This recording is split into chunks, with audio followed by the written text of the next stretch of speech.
السلام عليكم ورحمة الله وبركاته. مؤسسة الفجر للاستثمار الداجني، تجربة واقعية لتجربة هيتر كهرباء 6 كيلو. طبعا احنا هنا عملنا ايه، احنا هنا حطينا الحساس بره في المكان اللي حرارته متجمدة. وبعد كده ايه، بعد كده هنلاحظ ان الهيتر بسم الله ما شاء الله الهيتر بيرفع درجة حرارة اهو.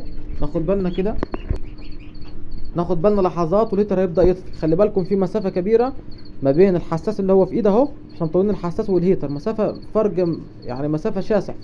ناخد بالنا الهيتر، ناخد بالنا الشاشة بتبدأ ترفع ازاي. هيبدأ دلوقتي يدي امر فصل، نلاحظ ان لمبة البيانات هتطفي.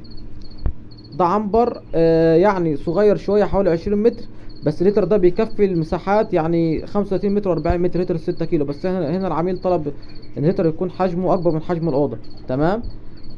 طبعا احنا هنا المكان مش مقفل كويس بقدر الامكان. طبعا السقف كله مفتح فتحات، فبرضه الهيتر يعني مش هيدينا افضل شغل هنا في الوضع ده يعني. تمام. والاسلاك دي كلها هتتلغي. طبعا العميل كان بيدفي في الاول، كان بيدفي في الاول العميل ايه، كان بيدفي لمبات صفراء. طبعا لحظات الهيتر هيبدا يطفي. الناس اللي بتقول هيتر الكهرباء شغله ضعيف، تجربه واقعيه من ارض الواقع. تمام. ناخد بالنا اهو احنا ظابطين الهيتر يبدا يدفع 28. تمام. هيبدا دلوقتي الهيتر يدي امر فصل اهو. الهيتر فصل اهو، سمعنا صوت التكه. طبعا احنا هنا في الاول في الاول عملنا ايه، في الاول بردنا الحساس حطيناه بره في مكان ايه، في مكان درجه حرارته منخفضه. وهنعمل تجربه تانية اهو. ناخد بالنا كده الحساس، احنا طلعنا الحساس بره الاوضه بس. تمام. الحراره هتبدا تنزل بمعدل رهيب او معدل ملحوظ. شايفين الحراره بتنزل ازاي؟ احنا حاطين الحساس بره الاوضه، بدا يرجع يشتغل اهو في جزء من الثانيه يشتغل. تمام. تعالى يا باشا بالحساس تاني اهو، هنلاقيه يبدا يطفي. طبعا دي خير دليل او دي تجربه واقعيه فعلا لحاجه بتتجرب قدام عينك حضرتك كعميل. هيتر كهرباء 6 كيلو. تمام.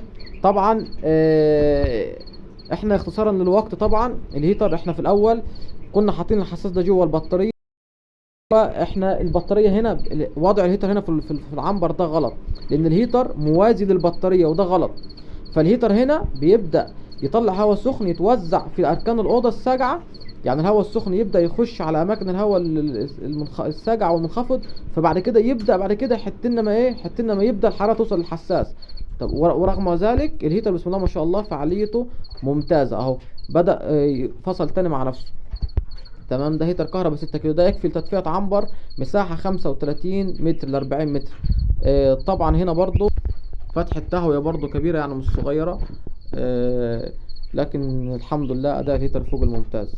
الفجر الاستثمار الداجني، تحياتي لحضراتكم جميعا. هيتر كهرباء 6 كيلو.